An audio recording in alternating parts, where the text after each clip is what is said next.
Mwasize mutya musiyo mtya Salongo Kigundu nga bulijjo mu maseekati ga America mawulire nkomyewo akongezi kalero okubanga mu weekend muno nga bwetambula nine kinzingoberera kate ndaba kakisanisa okunyenyetera kike musike ebyobufuzi kati wano mbadde ndaba nga waliwo abalanga nga bagamba nti Chicago is the battlefield katatera weekend eno nalabyewo era ate activity endala eri political kabisa naye kati nengamba kanonyeyo koko obuli awansinga okubanga badde abigoberera ageze okunyambako okunyonyola what is happening kuba nebuuza kiki ekigenda maaso kunga ebyobufuzi bikutte wakati wano mu Chicago kakati katusooka tuwulize omwami ono w'oluganda lwange Idris Kironde yeteekiye yabyo yannyonnyodde yagambye bw'ati kale kakati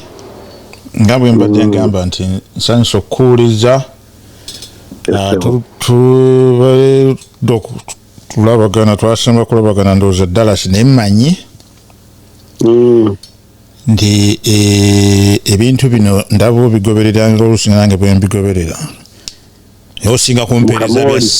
mukamoli osinga kumpereza bya Sputnik nengante ate kati Russia lwakyatunulayo nnyo oba anti awo kugamba manyi ekizo tunuze eyo kumuve ku CNN kuba naye balimba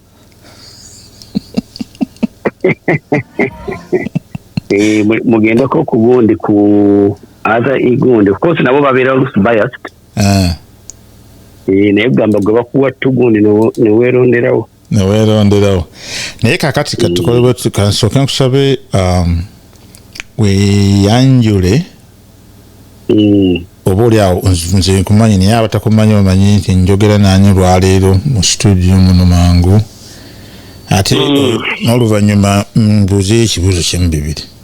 ku biriwo byendaba okay nze amanya gange Idris Salongo Kironde ku mutala gwa San Francisco musaza lyaffe wano mu California mbadde wakabanga mu nsi yaffe eno emyaka egisukka mwabiri owangaliddewo mu America yo mu mambuka wano so webale gyowereza mu sooka kumanyira mu Uganda North America ntandiko Yuna nali njijjamu nze okusingira ddala nga mugenyi any other attendee up until post 2017 post 2017 yawo waliwo akasamba tukakabalukawo naye ntandika ate okubyetegereza okusingako omugenyi wa bulijjo naye prior to that najja Dallas eyo najja mu 2013 najja nga 2013 actually Yuna yali ekyali naye after 2014 wetweyawuliramu ndowooza yalinga the biggest gundi divide, the biggest eruption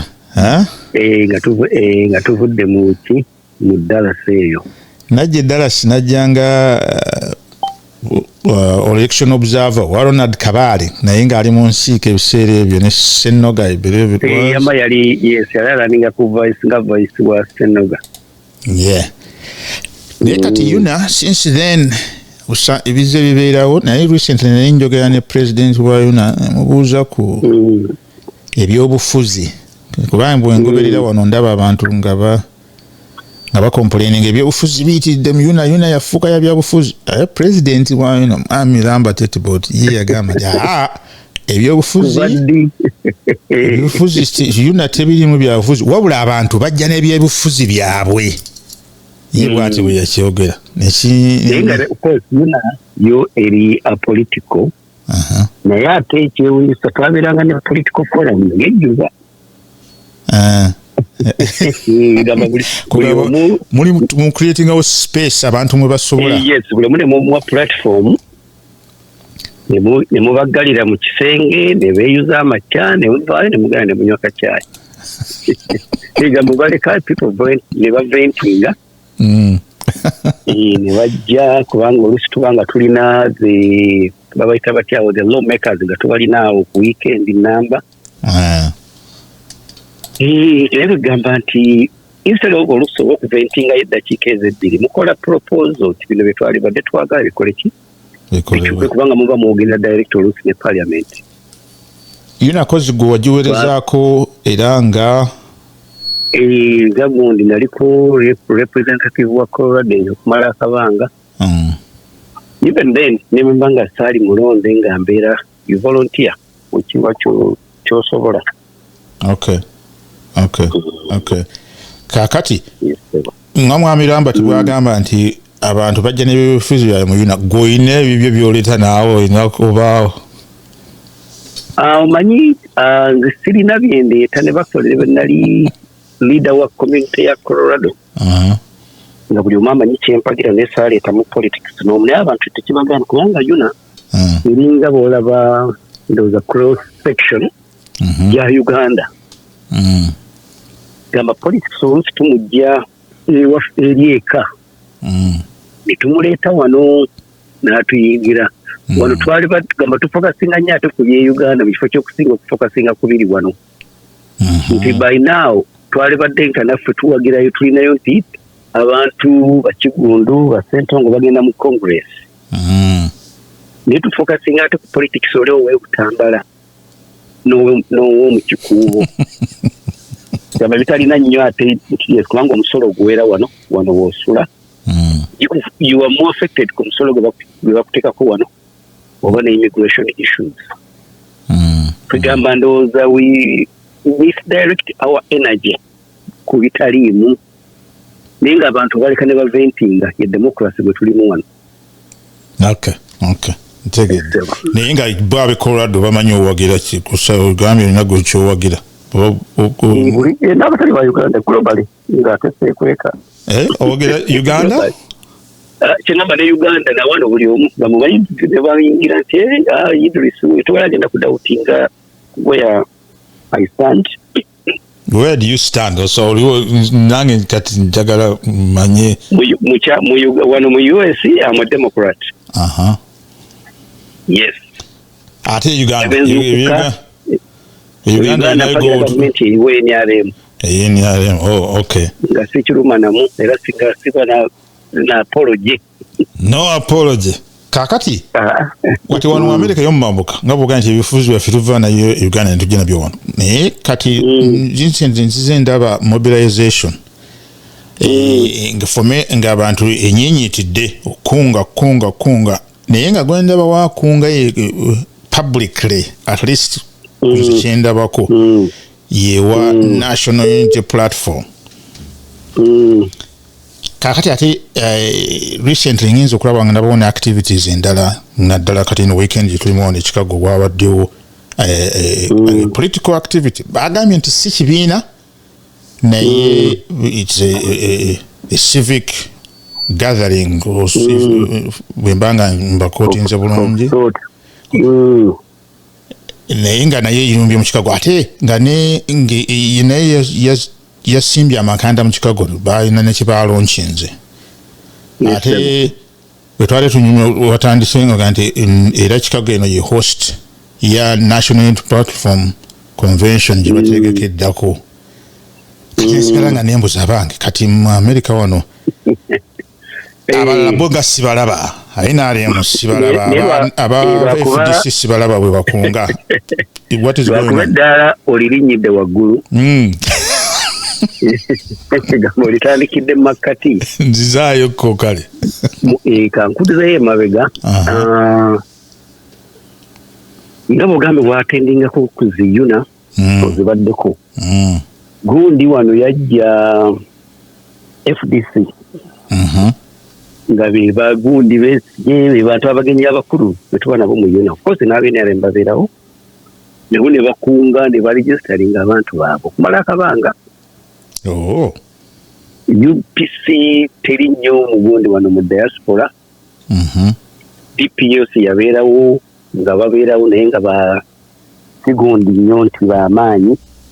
ninga bajje nabo bakola ki bagezaako ne bakunga nabo kye bakola ki basobola kubanga batimawo yajjanga ne muyuna of course n'ebibundi ebirala yekalakasizaako I remember ne ku White House senkagale wa DP oyo kaakati bano abaagundi nupu egenda okujolere nga FDC wano yageza ndowooza neetuuka ku gundi down nevaako ku siimu nupu ne bajja naye nga NRM yaliyo kubanga NRM yakola ziggala zaabwe nga weebali era in different regions balina big presence kati okutandikira ku kiyiwa ekibaddewo ewammwe awo saabaddeyo naye yendaba n'awala gye babadde balonkinga through PLUC Gundi political party egezaako okurevivinga moral spirit z'Abannayuganda bwe batunuulira Gundi buli kimu abagira nti bajja wana oba opposition oba nupu nti oba okuvumirira ekiriwo naye ate nabo bano abantu bagezaako to revive Gundi ezo gamba citizen okubabuulira their civic duties nga citizen bo tebali oba oli wa nupu oba oli wa DP oba oli waki be patriotic yagala ensi yo sijja wano okubagamba nti bannange ffe aba opposition banaye temuweereza kalagala Uganda batuli bubi bootaweereza ddagala Uganda ligenda kujjako bwe mugamba nti dictator nti bamusaleeko obuyambi temumuwa obuyambi buba bugenda eri abantu baffe abantu abali mu bufuzi today Uganda ne bayagala okugula eccupa y'amazzi mu France ajagifuna bagimuleetera awaka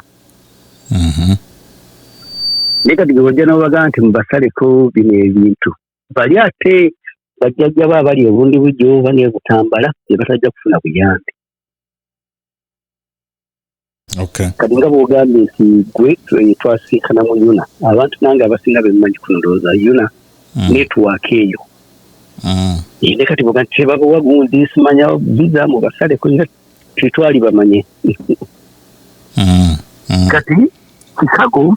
ndowooza ne population y'Abannayuganda nayo nnene kati olaba nti Gundi PLU naye yageze naye nga nabo of course nabo baba balwanyisa ki corruption and West Gundi as a public waste sensitizing Abannayuganda in all aspects buli makivumirire abali mu buyinza abali mu opposition yes nti abantu abatono abo abakwata tubakolere ki gamba it is a civic duty for everybody okulwanyisa corruption naye bw'otuuka ku kisaawe empebe ng'olina ka laptop kwoleesa oba kaki toliisa enguzi girwanyisa okigaane naye abagenda mu mawulire wali n'omugasa nkuwa sente mpiseewo obugundi bwange buno omusolo gwa gavumenti naawe n'ogulya kuba nawe mutuuka ku kisaawe entebe muliisa enguzi kakati kisa civic duty buli omu kirwanyise okay wakalize nja tugenda kukola bwetutyo ngenda kukola enteekateeka tutulye ddala tunyumya emboozi eno mu bulambufu bwe kati ndi very curious naye olwaleero njagadde ondiiremu awo kubanga ndaba